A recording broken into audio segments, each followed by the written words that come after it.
All right, guys, in this week's Land Beat, we're going to talk about the difference between unburned and burned in this glade ecosystem. But if you don't have glades, still stick around. There's a lot of good notes that you're going to want to pick up from this week's Land Beat. So we are standing in a large glade complex here in southwest Missouri. This is actually the proving grounds. And when working with the new owner, we've got a new burn regime that we are going through.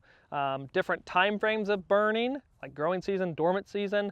But in this video, we're going to talk about what the unburned site is providing, and then go and travel to the site that has been burned already this year. So to see the differences, it's going to be a great reminder of the pros of prescribed fire and having a good rotation of that tool on your property. But what's important to note in this glade ecosystem and the vegetation that's here is the way in which it greens up, and the fact that there is thatch that has been unburned, unconsumed, and still present. That's all, if you will, the orange of the grass load from last year's growth that is very visible. We have little blue stem, we've got big blue stem, we've got Indian grass, probably side oats gamma in here, and a lot of different shrubs. Here is gray dogwood present, there's aromatic sumac. We've got lots of different shrub components that are greening up, and what's important about those is they're greening up from their terminal buds, right? With there not being a fire present on this unit this year, they're greening up from last year's growth, right? Where it ended last year.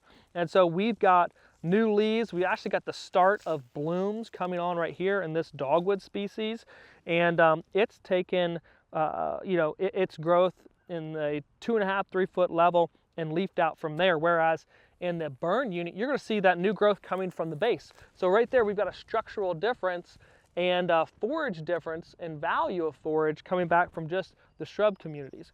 Then in the unburned unit, we see all this thatch load, right? It's still present on the ground, across the ground. What that is providing here uniquely in the unburned site is a higher value or quality of nesting cover for a species like the wild turkey.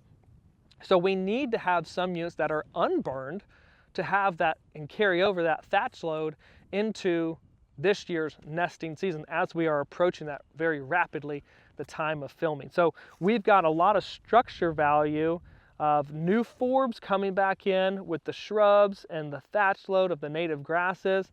That's providing ample opportunity for nesting out in this large glade complex. And so very valuable, but also we have value from the burned site. So let's hop over there and see just that comparison of the two different units, same exact species.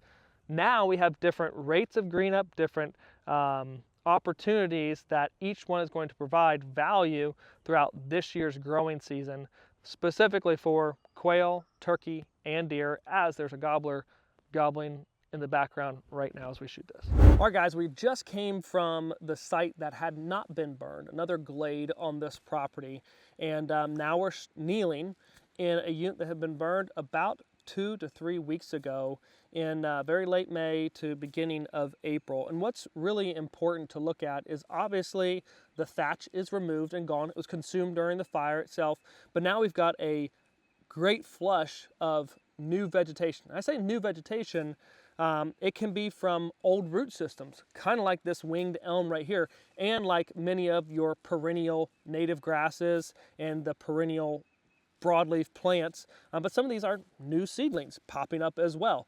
But we've got so much diversity: Desmodium, greenbrier, hoary pecone over here, new sprouts from the winged elm, persimmon sprouts, native grasses, and a plethora of many other forbs coming into this glade unit. So regardless, obviously we can look at this site quickly, and although to the untrained eye this may look barren back behind me, this is where wildlife can thrive, right? We've got so much new vegetation. It is no shortage of cover throughout the summer and winter months this year, and that will be offered, let's say. But just the amount of tonnage of forage, groceries grown here is incredible. But in particular, from the other site, we saw that most of the shrubs and or trees obviously because we didn't have fire this year, they were leafing out from the top or from the terminal buds, the top of those branches, right? Whether it's 5, 6 foot tall, 10 foot tall, those were unburned, right? What's important is that late winter, early spring fire, oftentimes, especially for the woody plants, is it top kills that vegetation, right? If this was unburned, we'd have winged elm leaves coming out, right, across the top here at roughly 3.5, 4 foot tall. But because of that fire, it was top killed, and we have new tender vegetation of the winged elm coming out from the root system itself. It is responding to that fire. This was top killed. We can see, right, the fire itself got relatively high on this, and it top killed, and here are the new shoots coming on.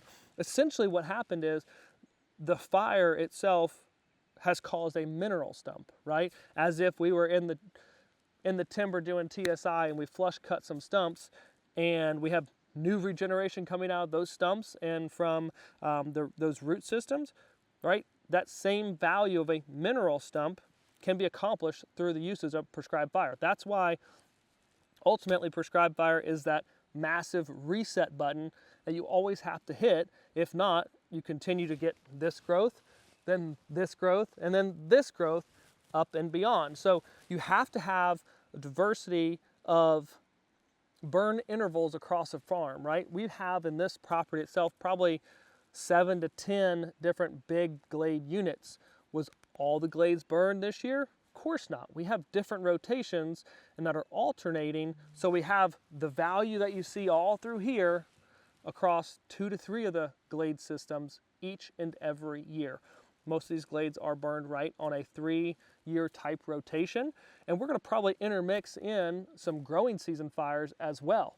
But man, look alive. This is amazing, and this is what our eyes as habitat managers, specifically trying to improve properties for bobwhite quail, the wild turkey, and whitetail deer, really need to be keen into in creating stuff that looks just like this where applicable. But don't forget this right here, this new winged elm forage that's being offered is not the same quality as the unit that was unburned this year. That's leafing out here.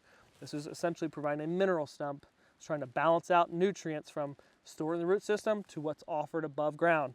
We're doing so much good just by burning a property, and encourage you guys to do the same thing, right? Let us know in the comments below if you guys have used prescribed fire, if you're nervous to, and what resources would help you on this channel to become more confident in prescribed fire.